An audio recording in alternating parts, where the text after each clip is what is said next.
¿Cómo ser cristiano?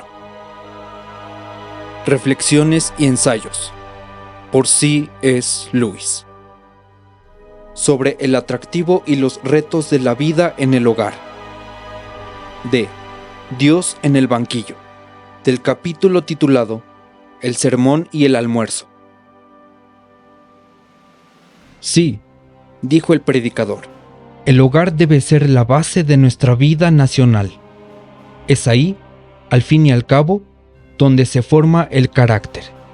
Es ahí donde aparecemos como realmente somos. Es ahí donde podemos dejar los cansados disfraces del mundo exterior y ser nosotros mismos. Es ahí donde nos retiramos del ruido y del estrés y de la tentación y de la disipación de la vida cotidiana para buscar las fuentes de las nuevas fuerzas y de la pureza renovada.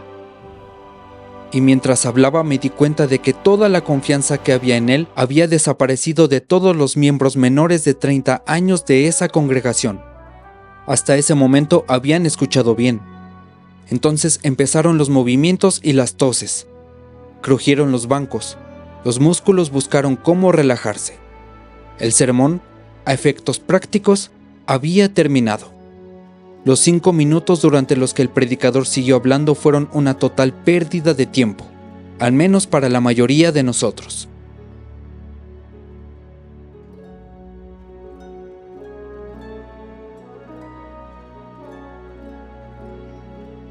Si los desperdicié o no, ustedes lo juzgarán. Desde luego, no escuché más del sermón. Estaba pensando, y el punto de partida de mi pensamiento era la pregunta: ¿Cómo puede él, entre todos? Ya que conocía bastante bien la propia casa del predicador. De hecho, había estado comiendo allí en ese mismo día, tomando algo con el vicario, su esposa, su hijo de la RAF y su hija de la ATS, que casualmente estaban de permiso. Podría haberlo evitado, pero la chica me había susurrado: por el amor de Dios, quédese a comer, se lo hemos pedido. Siempre es un poco más soportable cuando hay visita.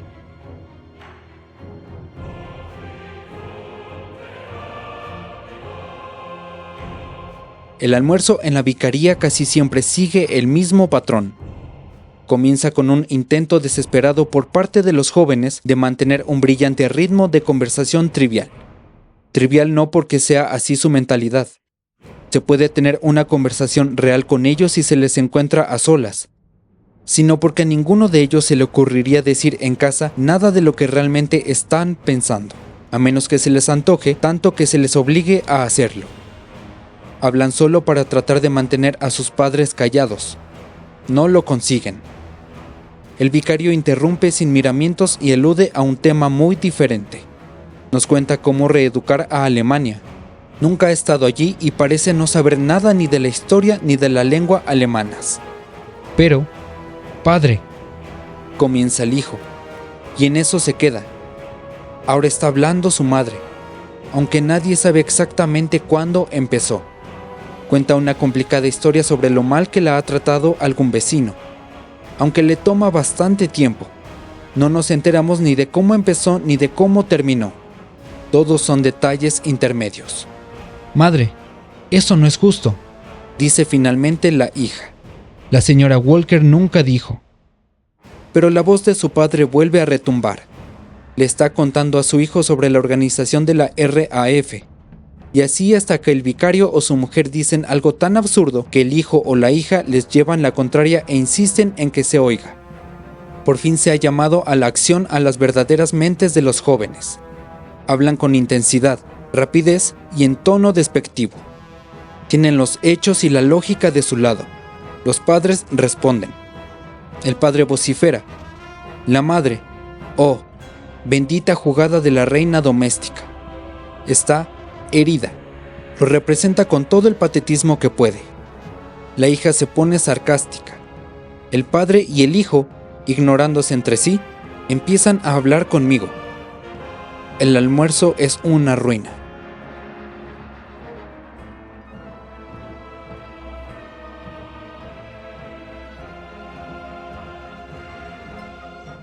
Su recuerdo me atribula durante los últimos minutos del sermón. No me preocupa que la práctica del vicario difiera de su precepto.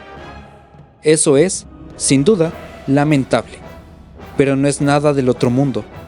Como dijo el Dr. Johnson, el precepto puede ser muy sincero y, añadamos, muy provechoso, cuando la práctica es muy imperfecta, y nadie, salvo un necio, descartaría las advertencias de un médico sobre el envenenamiento por alcohol porque el propio médico tome demasiado.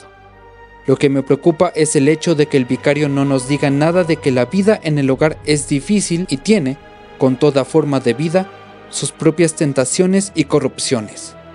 Sigue hablando como si el hogar fuera una panacea, un amuleto mágico que por sí mismo estuviera destinado a producir felicidad y virtud. El problema no es que no sea sincero, sino que es un necio. No habla desde su experiencia de la vida familiar. Está reproduciendo automáticamente una tradición sentimental y resulta que es una tradición falsa. Por eso los feligreses han dejado de escucharlo.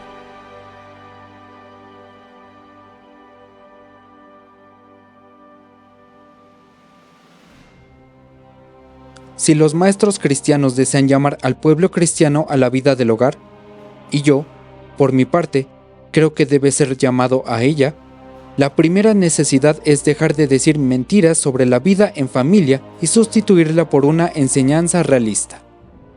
Los principios fundamentales podrían ser más o menos así. 1. Desde la caída, ninguna organización o forma de vida tiene una tendencia natural a ir como debería. En la Edad Media, algunas personas pensaban que solo con entrar en una orden religiosa se convertirían automáticamente en santos y bienaventurados. Toda la literatura nacional de la época se hace eco de la exposición de ese error fatal. En el siglo XIX, algunos pensaban que la vida de la familia monógama los haría automáticamente santos y felices. La radical literatura antifamiliar de los tiempos modernos, los Samuel Butler, los Goss, los Shaw, les dio la respuesta. En ambos casos, los desacreditadores pueden haber estado equivocados en cuanto a los principios y pueden haber olvidado la máxima abusus non tollit usum, pero en ambos casos tenían bastante razón en cuanto a los hechos. Tanto la vida familiar como la vida monástica eran a menudo detestables. Y hay que notar que los defensores serios de ambas son muy conscientes de sus peligros y no sufren su ilusión sentimental. El autor de la Imitación de Cristo sabe, nadie mejor que él, lo fácil que es que la vida monástica se malogre. Charlotte M. Jones deja muy claro que la domesticidad no es un pasaporte al cielo en la tierra, sino una ardua vocación. Un mar lleno de rocas ocultas y peligrosas costas de hielo donde solo se puede navegar con un mapa celestial. Este es el primer punto en el que debemos ser absolutamente claros. La familia, como la nación, puede serle ofrecida a Dios, puede ser convertida y redimida. Entonces se convertirá en el canal de bendiciones y gracias particulares.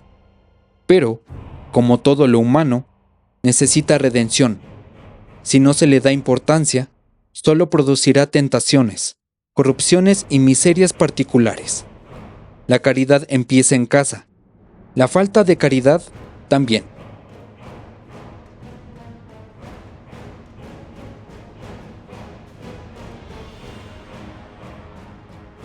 Dos. Por conversión o santificación de la vida familiar hay que tener cuidado de entender algo más que la conservación del amor, en el sentido del afecto natural. El amor, en ese sentido, no es suficiente. El afecto, distinto de la caridad, no es causa de felicidad duradera. Si se deja a su inclinación natural, el afecto se acaba volviendo codicioso, insistentemente solícito, celoso, exigente, timorato. Sufre agonía cuando su objeto está ausente, pero no se ve recompensado por ningún disfrute prolongado cuando está presente. Incluso en la mesa del vicario, el afecto fue en parte la causa de la disputa. Ese hijo habría soportado con paciencia y humor en cualquier otro anciano la tontería que le enfurecía en su padre. pierde la paciencia porque todavía, de alguna manera, le importa. La esposa del vicario no sería ese interminable quejido de autocompasión que es ahora sino amara, en cierto sentido, a la familia. La continua decepción de su continua y despiadada demanda de simpatía, de afecto, de aprecio ha contribuido a convertirla en lo que es. Me parece que la mayoría de los moralistas populares no prestan suficiente atención a este aspecto del afecto. La codicia por ser amado es algo temible. Algunos de los que dicen, y casi con orgullo, que viven solo por amor llegan, al final, a vivir en un incesante resentimiento.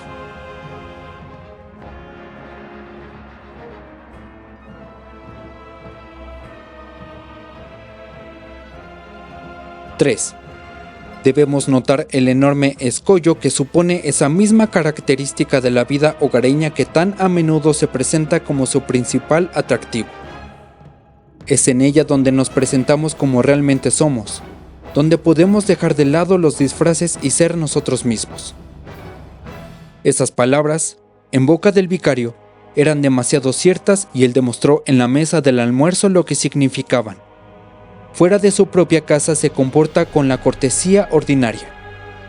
No habría interrumpido a ningún otro joven como interrumpió a su hijo. En cualquier otra sociedad no habría dicho, convencido, tonterías sobre temas que desconocía por completo. O, si lo hubiera hecho, habría aceptado la corrección con buen talante.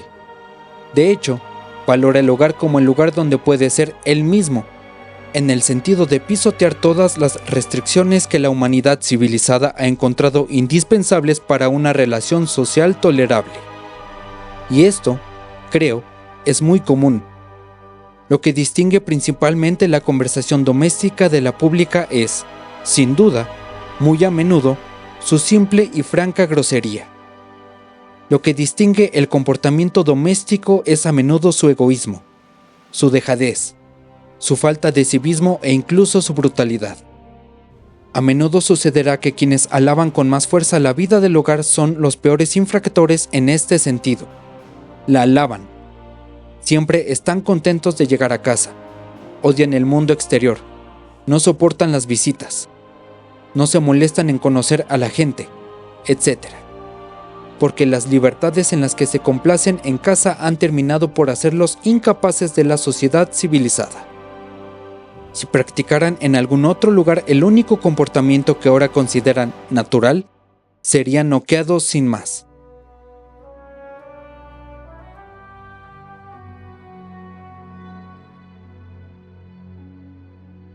(4) ¿Cómo deben comportarse las personas en casa? Si un hombre no puede estar cómodo y despreocupado, no puede descansar y ser él mismo en su propia casa, ¿dónde puede? Ese es, lo confieso, el problema. La respuesta es alarmante. No hay ningún lugar en este lado del cielo en el que uno pueda ponerle las riendas al caballo sin correr ningún riesgo. Hasta que nosotros mismos nos hayamos convertido en hijos de Dios, nunca será lícito simplemente ser nosotros mismos. Todo está en el himno. Cristiano, no busques aún el reposo. Esto no significa, por supuesto, que no haya diferencias entre la vida en el hogar y la sociedad en general.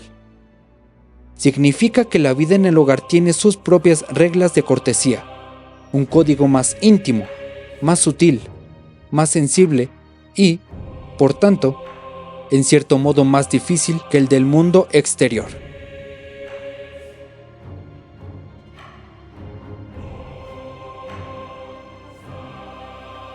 (5) Por último, ¿no debemos enseñar que si el hogar ha de ser un medio de gracia debe ser un lugar de reglas? No puede haber una vida en común sin una regula. La alternativa al gobierno no es libertad, sino la tiranía inconstitucional, y a menudo inconsciente del miembro más egoísta. En una palabra, ¿debemos dejar de predicar la vida en familia o más bien empezar a predicarla en serio? No debemos abandonar los elogios sentimentales y empezar a dar consejos prácticos sobre el alto, duro encantador e intrépido arte de crear la familia cristiana?